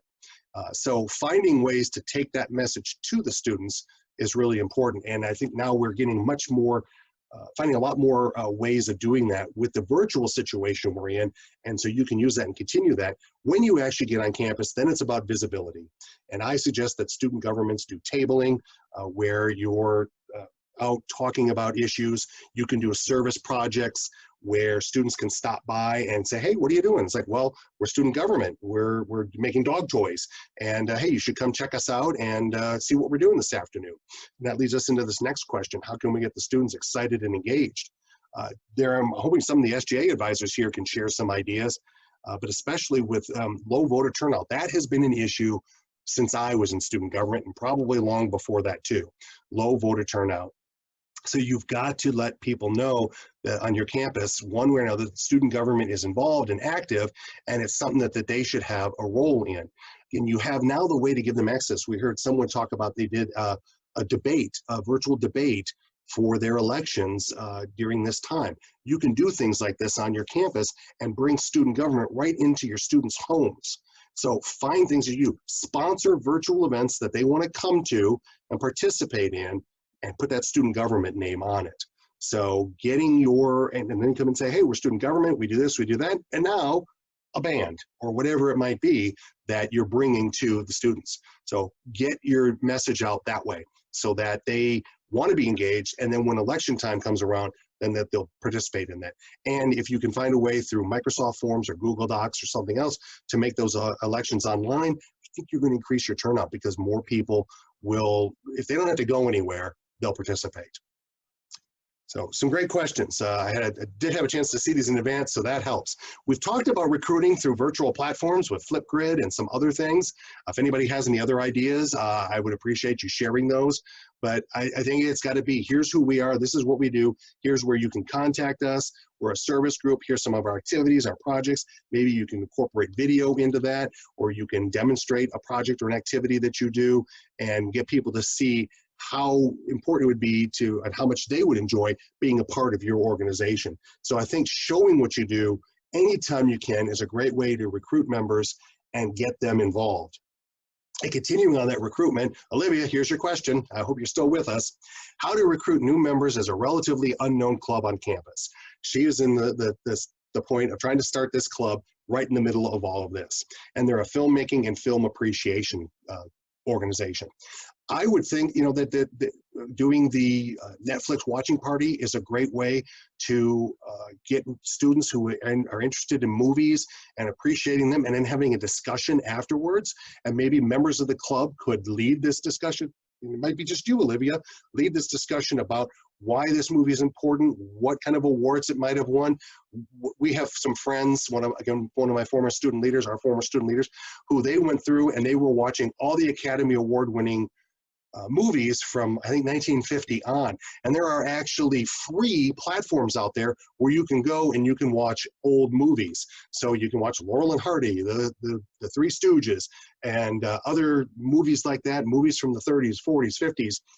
That you can see. Some of these will be like A Star is Born. That movie's been made and remade 4 or 5 times. You can go back and see original versions of that and maybe compare and contrast it with the new version that was out a couple years ago.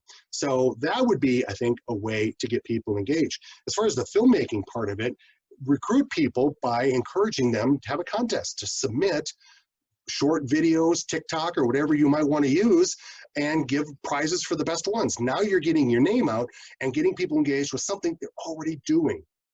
I think Instagram has the 1 second a day video thing you can do. Maybe you get something like that where they do that over the course of a week or two. Get your name out by engaging people with the things that they're already doing. And it doesn't have to be the crazy jackass type of stuff. It can be just, you know, fun things that they're doing and they're engaged in. So I think that would be great. I wish there'd been a group like that when I was in school. Of course, I was a theater major, so I had an interest in that. TikTok challenges, yeah, there you go. There's a really great one. I don't know who did it, but a stunt woman got together with a bunch of actresses and other stunt women, and they did a TikTok where, like, they would punch at the screen and then the other person would react and then they would kick at the screen. Rosario Dawson was in it. I remember seeing her, I think Cameron Diaz. So a lot of people were in that, and it was a lot of fun to watch. So that might be something for you to go out there and look for, but little ideas and things like that can be fun. There's also one where there are service women who they will go to veterans hospitals and they dress up as like pinups from the World War II. And I saw a video where they were in their pinup outfit, and then they would like turn like they were passing something to another person, and they were passing like something to themselves, like a flower, but then they were in their military attire, their dress uniform. That was really cool. So you could do things like that. Best practices for student leaders and organizations doing virtual meetings in this new normal. Well, I gave some as far as the technical aspects of it during the course of the webinar. I think there's also things that you can do to get people engaged. If you're a smaller group where you can actually see everybody and you can talk to them, ask people their input, ask for questions. When I do a coaching session, I have everybody's name, I know some things about them, their role, what things they like, some of their background, and I ask them questions during the course of that coaching session in order to get everybody to be involved. So that's a way to get people engaged during your meetings, and it doesn't take a lot of time. And right now, any opportunity to talk to a person from another house, even down the street, I think people are looking for that, and they're looking for those types of things. So looking for ways that you can also do projects and activities where you can come together. I go back to the dog toy one again, where maybe you do a Zoom meeting, and everybody makes 4 or 5 of them during the meeting, and then somebody comes around and collects them. You put them in a bag outside on your porch, and then they can come up, and so there's no contact, but they come and collect them and they donate them to the Humane Society or other group like that. So those are some ideas I have. And again, with any one of these questions, I'm inviting you to put your ideas and your feedback into the chat. transition in this difficult time and building team camaraderie in the virtual world. How do we do it? You know, that is a big challenge. That's a big challenge even when you're on campus. But talking about transition, if you're transitioning from officers from the previous school year, 2019 to 2020, and now you're 2020-21, you do this virtually, do a Zoom meeting. You know, in Zoom, you can actually set up breakout rooms. So if you wanted to come together and have last year's board and this year's board together and you had some discussions to start, you can set up a breakout room where the last year's secretary and this year's secretary can go off here and to this breakout room, and then the treasurers can go over here, and you can have them have some one-on-one conversations. So, and you just go into your Zoom controls, and those are all in there where you can set those things up. So look at using breakout rooms to do the transition. You can do team building activities that way too, where you can put 4 or 5 people into a room, and then there's a task or something that they're supposed to work on, and they can work together and have a discussion, and then they bring back and report to the larger group. So that is what I would do. And I would mix up those rooms as much as you can so that people are having to interact with people maybe they don't even know. Especially when you get into the fall and you've got new students and new members on campus, or new members in your organization, whether you're on campus or not, you can do that. And those are some things that you can do during your meetings. I suggest icebreakers and energizers anytime that you can get people together. If you're on campus, one of the ones I like to do is called Unusual Things in Common. It's an icebreaker where you break people up into groups of 3 and no more than 4. And they have 2 minutes to come up with as many unusual things that they have in common. Whether it's, we all have tattoos, we all wear glasses, we've all been to Spain, we all have broken our leg, or whatever it might be. And it's a great way for people to get to know each other. And you can do this virtually because they got to talk. And they've got to just have conversations. Well, I have 3 brothers. Do you have any brothers? No, but I have 3 sisters. Okay, well, that's kind of unusual that you have 3 of that and I have 3 of this. So these are some things that you can do to get them engaged and help build those teams. How do we engage students and still practice social distancing when they return to campus? I have a feeling a lot of that's going to be decided for you. But here's some things that I've heard for schools who do know they're going to be back on campus. They're planning, like for their activities fairs, they're going to have several sessions throughout the course of Welcome Week. And they're going to set the tables up 6 feet apart, only allow 1 person from the organization to work the table. I'm a big proponent of being out in front of the table when you're recruiting, but during this time, I'm going to suggest you stand behind the table, but stand. That way you're more welcoming. Don't be sitting in a chair and engaging with people at the table. So that's one of the ways to do that. In terms of other types of activities and meetings, asking people, you know, if you watch any of the press conferences they have from the White House, they will section off chairs that you can't sit in this chair, but you can sit here, and the people will be all around. So you can do that. Maybe you can use lecture halls to meet in if you're a larger group, and you can spread people out that way on campus. So when you're having actual meetings on campus. So those would be some suggestions. With service projects and activities, if you're doing some sort of an assembly project, like putting together toiletry kits, perhaps for a homeless shelter or for sexual assault victims, gloves, masks, things like that, because that way, if they happen to be a lot of sanitizer, handling things that somebody else maybe has touched, that they're not going to be passing things between each other. Yeah.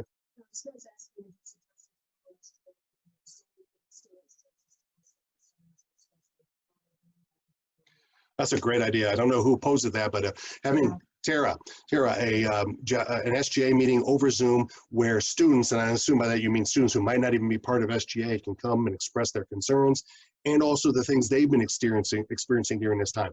Absolutely. I would do that. You can typically in a Zoom room have 100 people in a Zoom room, even on the free platforms.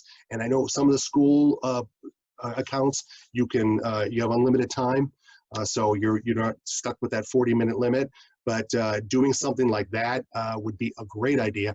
I would even suggest if you're going to do that, have some counselors available who can talk with the students if they need that, and then you can set up breakout rooms for them to have a private discussion, or they can somehow find another way to be engaged with each other, and they can provide some resources there. That's a great way to provide a service to your students, but also get the name of student government out in front of all your students and let them know that this is an opportunity and it's going to be, you know, an open forum. Maybe you're going to have a couple of introductory remarks. Maybe you can ask a couple of student government members to talk first. Okay, here's what I've been doing. Here's some of the challenges I've had to face. Here's some of the anxiety that I've had. So that way they get the ball rolling and people will feel comfortable sharing in that environment. That is a great idea, Tara. Thank you so much. So again, I think we're going to have to be very creative when we get back on campus. And it's going to be a thing where we have been doing and practicing social distancing now for the last several months. I went to a grocery store last night. I got out of my car and I realized I didn't have a mask with me and I felt really bad. So I kind of, ran in and quick got the thing that I needed and ran back out again. But I think people are much more aware of that now. And I think some aspects of this are going to continue to be with us. I mean, I think there's going to be a lot of people who are going to continue to wear masks. And our society's not used to that, but I think that's going to be a thing where they're going to go to the grocery store and they're going to say, you know what, I don't know what you might, be passing around, flu, colds, whatever, but masks and gloves, yeah, why not? That's probably a good idea. I don't know what's going to happen in the restaurant industry. We're going to have to see, but things like that, sporting events and all that, it's going to be a whole different world. So we've got to also be adaptable. But here's the great thing about colleges and college students is they are flexible. A lot of innovation comes from our colleges and universities. Students many times are at the forefront of these things. So I think any ideas that you can share with other people are going to be great. So awareness, social distancing, you see a lot of places where they have the tape on the ground, where it's 6 feet, apart. Look for these types of things with your events and your activities so that you are keeping people safe, and it's also so that they feel comfortable and as well that they are not going to be passing something on to someone else. Deal.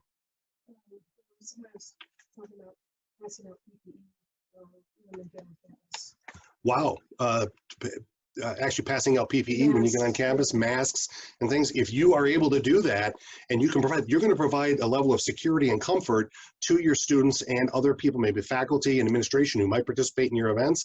So if you're able to do that, absolutely I would do that. And I know there are some novelty vendors out there where you can get masks with your school logo and colors on them. There's a group called Unicorns and Promotions. A man named Rob Einhorn runs that company, and I know he's doing that.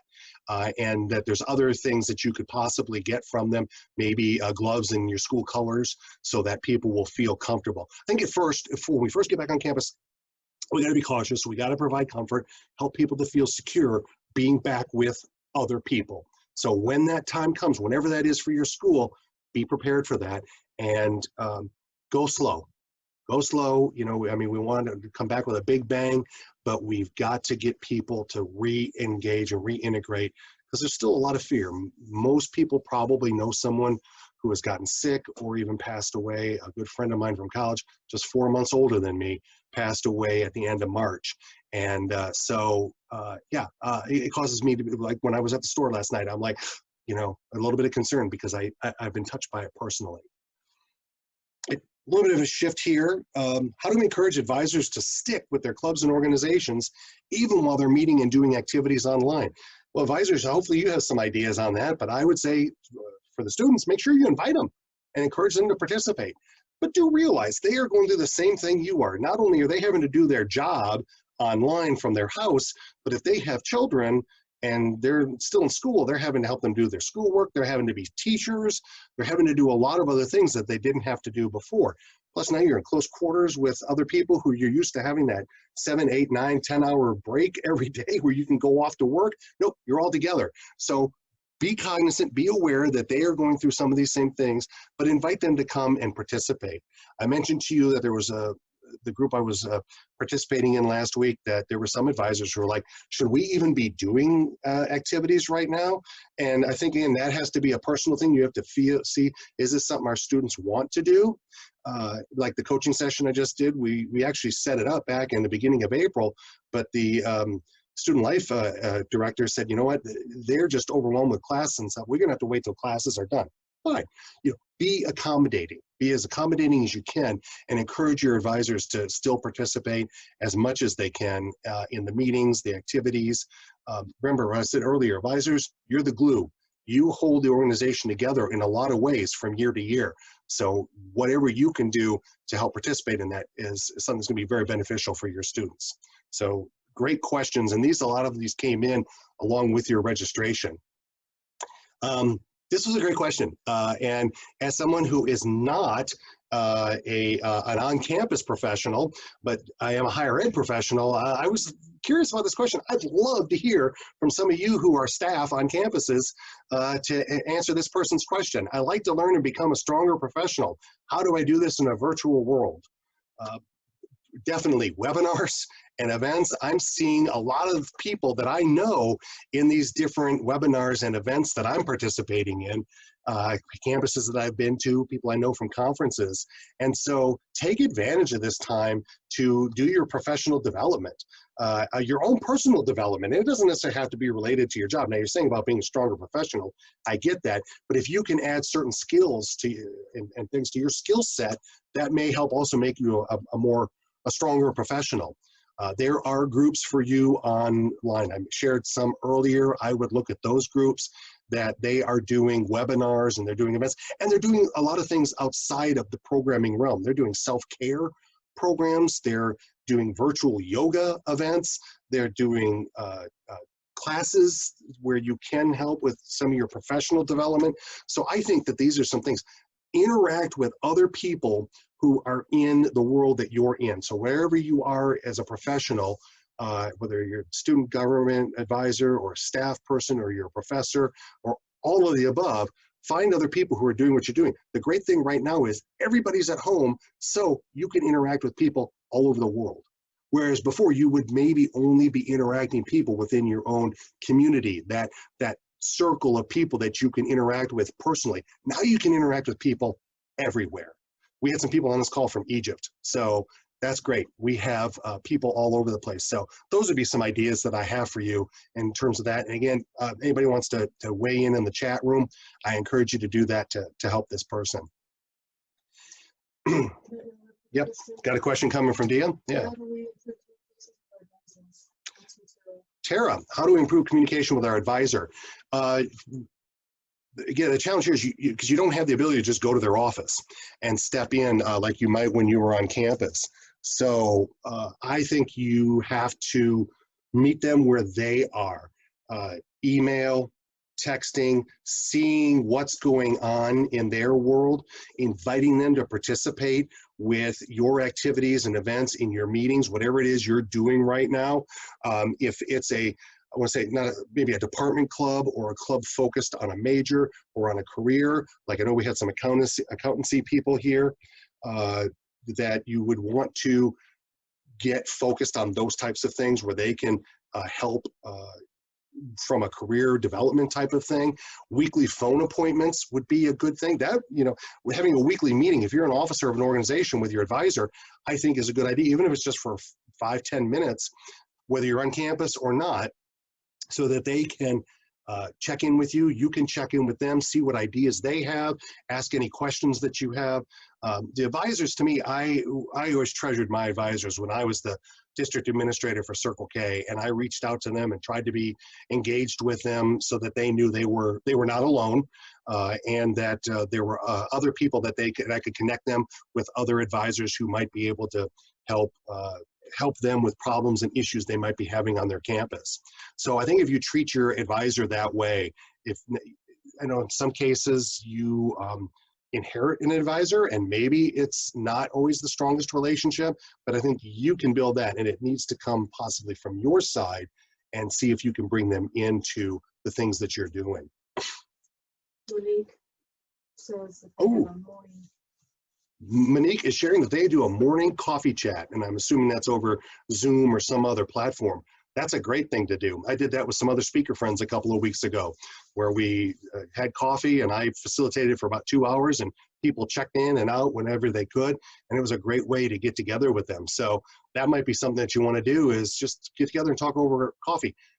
Talk to them like they're a person and see them as a person, because they are more than just an advisor.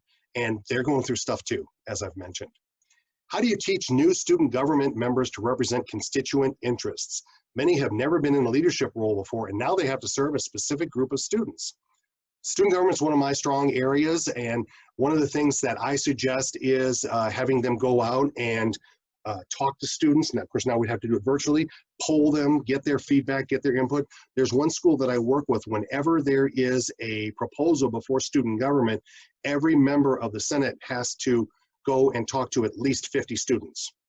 So, you know, maybe you do something like that, and maybe 50 is too many right now because you can't just walk up to people on campus or in a classroom, but maybe say, hey, we want you to go talk to 10 students, reach out to 10 students on social media every week.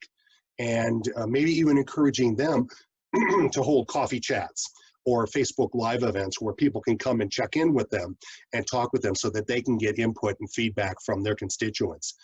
Student government is a representative thing. It's not just what you think and what your feelings are, but what about the other students? There were groups when I was in student government on our campus whose ideals, objectives, whatever, I didn't necessarily agree with maybe, or wasn't a fan of, but I represented their interests in the student government the best way that I could, because they were a registered student organization and they had a right to be represented no matter how much of our student population may agree with them or not agree with them. So getting your students to understand that, maybe assigning them several clubs that they would reach out to is a way to start facilitating this, depending on how many you have on campus. And we heard from Lynn earlier, she has anywhere from 40 to 100 clubs on campus, depending on how you count some of the organizations. So maybe giving each student government member 5 to 10 to reach out to. And this is also a great way to do check-ins, and a great way to promote student government to your student body is by reaching out and saying, hey, just want to check in. I know you've been home for a while. We're still here. We're still interested in you. What's going on with you? What can we do to serve you during this time? And also when we get back on campus, this is a great opportunity to do these types of things. We have this chance for this one-on-one or even many to one type of interaction and dialogue. And so I encourage that type of thing to be able to get them to start thinking about the students that they have on campus and the constituents that they have. Well, we are doing great. We're, I think, a little more than halfway through the questions. It's about 20 to 4, so I appreciate, there's still about 100 of you here, so I appreciate that. And those of you who are watching the recording, thank you for coming back and checking it out. Our school used Campus Labs as our platform to track student engagement and manage our student orgs. How can we better utilize these kinds of platforms? That one I'm going to throw to you, advisors, because as I say, I'm not an on-campus professional. I've heard of Campus Labs. I know some of what you can do in it, but you all are much better versed in this. And so I would invite you to share some ideas in the chat room, and I can verbalize some of those here for the people who are participating. We heard about Flipgrid earlier. We've heard about Microsoft Docs as a way of, or Microsoft Forms, I'm sorry, as a way of running student elections. So that's a resource. Zoom can be a great resource for recruitment, and of course running meetings, virtual recruitment fairs, and other activities. So there's a lot of things that you have on your campus that you can use. So I invite you to share with one another some of your ideas on these things. How do we keep students motivated and engaged as they are at home and seem to have even more on their plate? Yeah, this is a lot of what we've been talking about here. You've got to reach out to them and give them opportunities. And you know what? Engagement can be something as simple as them sitting and, as I talked about, a Netflix watching party, watching a movie that they know 5 other students are watching, and then there's going to be a discussion group at the end of it. That's a great way to get them engaged. Having a band or a comedian or somebody performing on your Facebook page and doing a live event that way, or on Instagram Live. So using these things, promoting them to your students.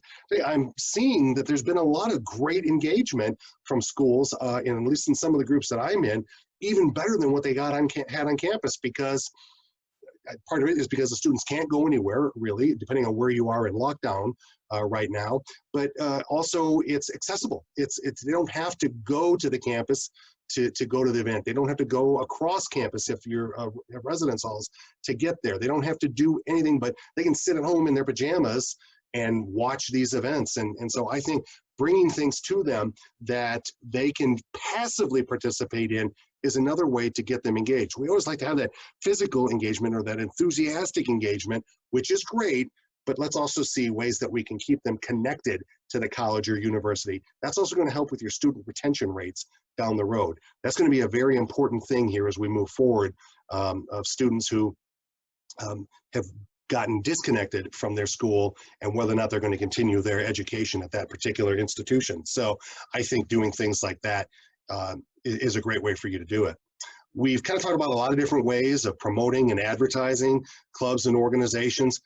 Social media, social media, social media. Everybody's on it. Instagram, TikTok. You can do a little TikTok video of something that your club or organization does is a great way to promote, because people love TikTok and because it's quick, you know, and you get in and out real quickly. So I would try things like that. Also using the Zoom rooms and inviting people just to come in and chat, have that morning coffee, you know, morning coffee with Circle K or with student government, and they can come in and just have a chat. And, you know, if you're, and do it on Facebook Live and other places where they can easily access it.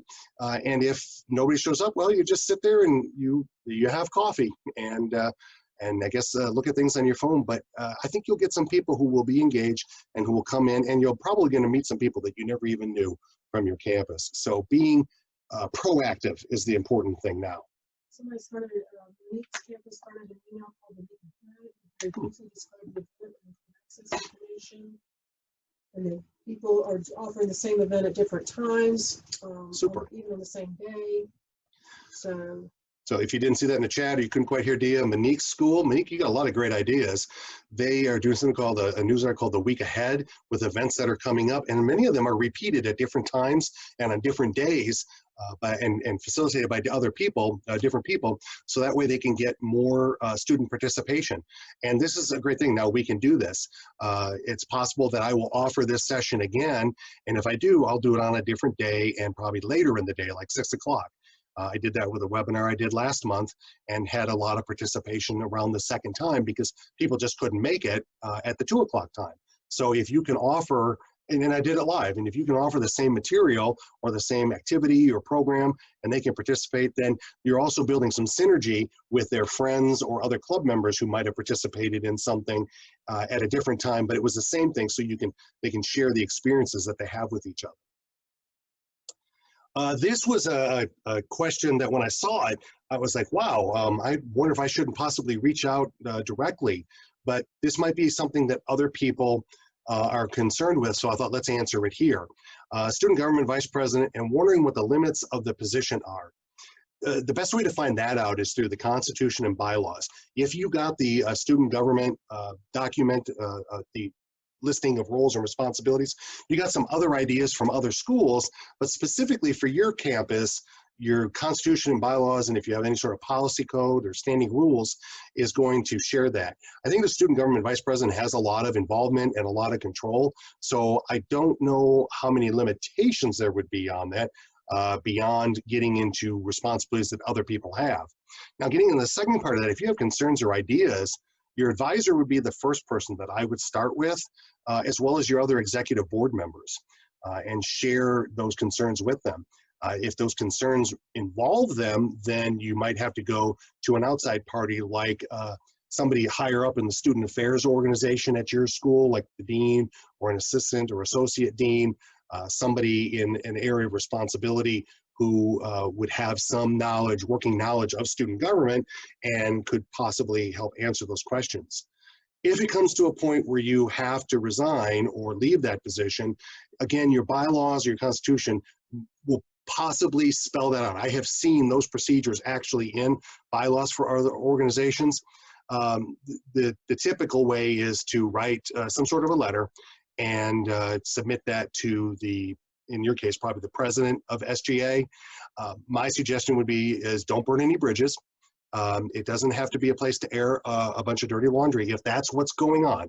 And I don't know anything more than what's in your question, but I would try to be respectful in that situation because dynamics can change, and perhaps 6 months or a year from now, you might want to get re-engaged. I hope you're able to work through it and you're able to continue and serve in this capacity, because it is a great opportunity for you. It's a great way to develop your leadership skills. You know, it certainly is one of those things that looks good on a resume. So I'm hoping for your sake that everything will work out. But those are some ideas that I have. If you or anybody else is in a situation where you're not sure what to do, feel free to reach out to me by email, and I'd be happy to offer any ideas that I have. If I don't know you or I'm not familiar with your school, then I can be an impartial party for you. So I'm happy to do that. So good luck to you. I hope that you're able to work things out through that. Again, another interesting question: how do we help students understand the diversity of effects and impact of coronavirus on diverse student populations? This is kind of something that anecdotally has been coming along here. I've been seeing some articles and stories about how different populations are affected differently by the coronavirus. Not just age groups, but race and ethnicity and other groups. There has been a disproportionate impact on African American community. And so figuring these types of things out is going to be a real challenge for the health professionals in our country. But how does that affect your campus? I think getting people to understand that even though we're in this together, we're going through it differently. And that people may have had losses in their family or illnesses, or they may have gone through some things themselves. And that might be something that they just can't relate to. And so getting that type of sharing that type of information would be useful. I think having counselors available when students get back to campus, whenever that happens, or in an online type of format would be good. And again, this is going to be an area where you're going to need to go to some people who are professionals in this area. Oh, and then, also somebody talking about, asked a question, was that a question? Well, it's been coming up about our deaf population, how difficult it is for them to hear behind the mask. Oh, good point. The deaf population, when somebody's behind a mask, it's difficult for them to hear, or if they're a lip reader, of course, they don't have that ability to read lips because somebody's behind a mask. So we've got to be aware of these types of things. If you were here at the beginning of this, you may have noted that we were attempting to have closed captioning available for this, because we had a number of hearing impaired people who wanted to participate. So we're going to set up something special where I'm going to repeat this information, and we'll have that in place for those folks. But we need to be aware of these types of things. And if we're in a student government role, this has to be, I think, a primary concern, is to look at how we're going to address these things when people return to campus. And the challenge then is, how do you identify people who are in need of perhaps a different type of attention or situation, but without somehow disproportionately affecting them. And so these are some dialogues and things to have before students get back to campus, so that you're prepared for that with health professionals, mental health professionals, people in these other areas who can speak to these issues of diversity and these types of challenges. How do you ensure a successful transition of student government leaders in an entirely remote process? I've addressed this some with the transitions, and so I think it has to be on you who are coming into office. Be diligent in getting this transition done, going to your predecessors and asking for their help. I think for the most part, finals are over on most campuses, or graduations have taken place. If they haven't yet, then be respectful of them, because they may be in a position of trying to graduate right now, of finishing up, but don't let it get away from you. And I would say probably no later than midsummer, like June 30th or so, you should have had some sort of a transition take place. If you were on campus, I would have said it should have happened sooner than that, depending on when your elections were held. So be diligent about it and ask for their participation, and then go back to the transition slides that I had where I talked about the things that should be passed on. We've talked a lot about how to engage the student body in this time of remote learning. And so again, any other ideas that somebody has that I haven't shared or that we haven't already talked about, I think would be great if you would want to share those here in the chat, so that you can see what other people are saying, and that we can perhaps even verbalize some of that for you. And then we've got a question about what platforms are groups using. We've talked about a lot of different ones. Zoom seems to be a very popular one. Don't forget, Skype still is out there. Google Hangouts, Google Meet, Facebook Live, Facebook Groups is a place where you can go and have people meet. Other platforms that you might have, like Blackboard or Canvas on your campus, if those are things you can use. Flipgrid that we heard about earlier, and there's just constantly new things coming out. So looking at ways that you can get out to the students and meet them where they are, I think is an important priority right now. And if you've done a survey to get information of what they would like to see their clubs and organizations do, please share that in the chat, And again, there's ways that you can do that through Facebook polls, SurveyMonkey, and other ways to actually go straight to your students and get their engagement and their involvement. I've used this Facebook poll to determine what day and time I was going to do this program, and that's why we're here today at 2 o'clock. So it can be very effective, and it's a great way for people to get that information at a time that is convenient for them. Remote or hybrid training session ideas in case we're unable to meet in person in August. There's a lot going on right now, and there's a lot of people who are planning virtual orientations, virtual leadership conferences, virtual retreats. They're pre-recording things. A friend of mine, I mentioned earlier, Jason Lavasser, he was to keynote a training for campground or camp directors, summer camp directors and staff, and of course that was canceled, so they did it virtually. And over the course of 5 days, they did 1-hour sessions where there was some sort of a keynote program, and then the breakout sessions that they were supposed to have were condensed to 15 minutes. So it was more of a bullet point type of thing. And they were able to use Zoom rooms and breakout rooms to be able to get people to participate in those. So I think that, again, we're going to have to make use of the technology to put these things together. There may be some students who will be on campus while others may not be coming back because they're going to do everything online and they want to stay away just for safety purposes. So you may have to do a hybrid where you might have a situation where you have your students all on campus if your school reopens, but you're not bringing people from the outside in, but you want to have someone like me or somebody else come and do training. Well, have them all together in a room, social distance, and then we use the technology for that type of training to take place remotely.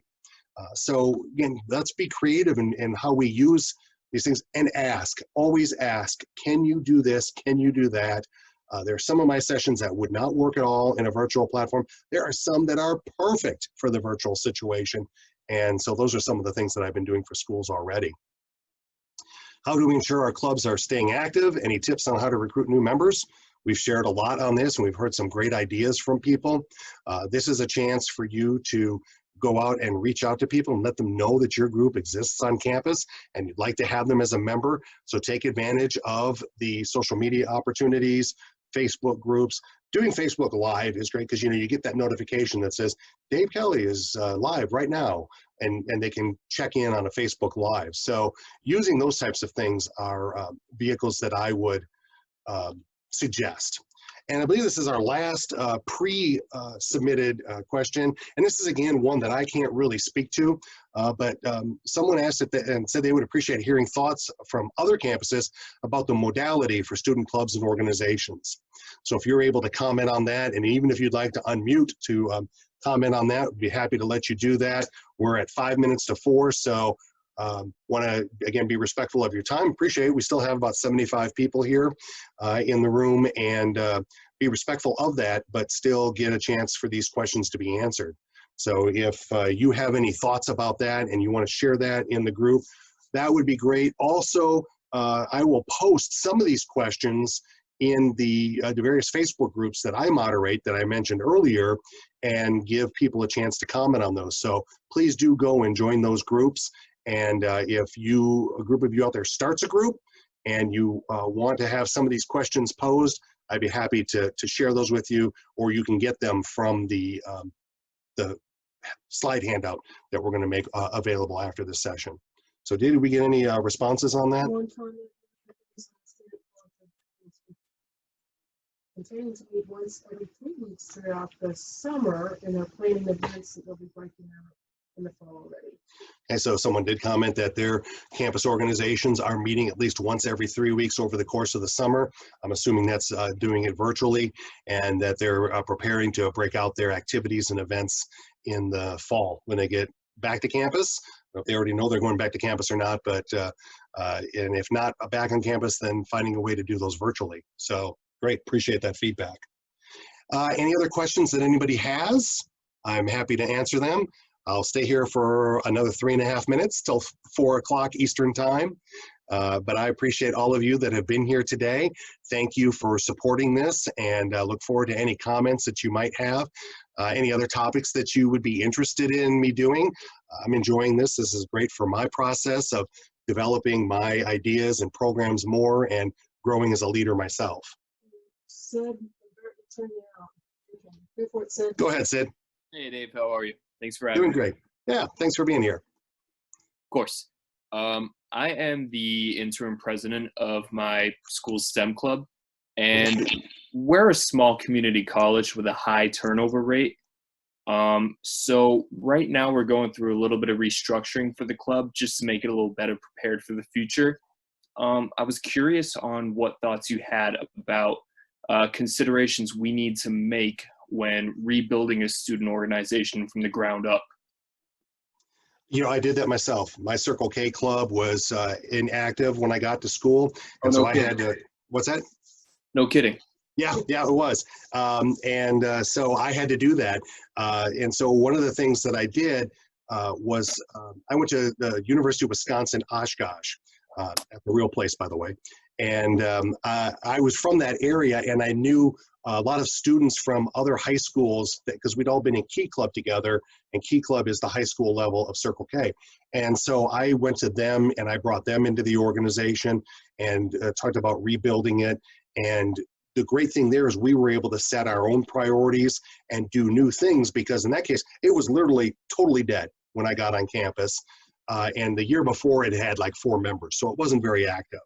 I tracked down the previous president from that year before and got files and other materials. We have a banner and a gavel and a gong and that type of thing. So I got all those things from him, so that was helpful. So I think I would see what things you can keep from the old situation and environment that you were in with the STEM club before, and then what direction do you want to go?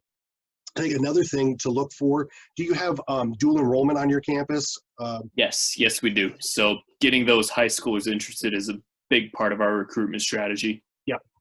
Yeah, I think so, and I'm finding that more and more.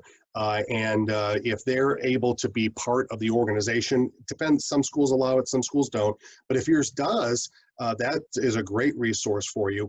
I worked with a student government recently where actually 4 of their 5 members going into the next year are dual enrollment. They're actually either just finishing up high school, or one of them actually is going to still be in high school and is on the student government. And so it's a great way to get them engaged and involved now and before they come to campus. And if you can get them in as a member and get them to participate, then you're building future leaders, because you know they'll probably still be there for a couple of years after they finally get there.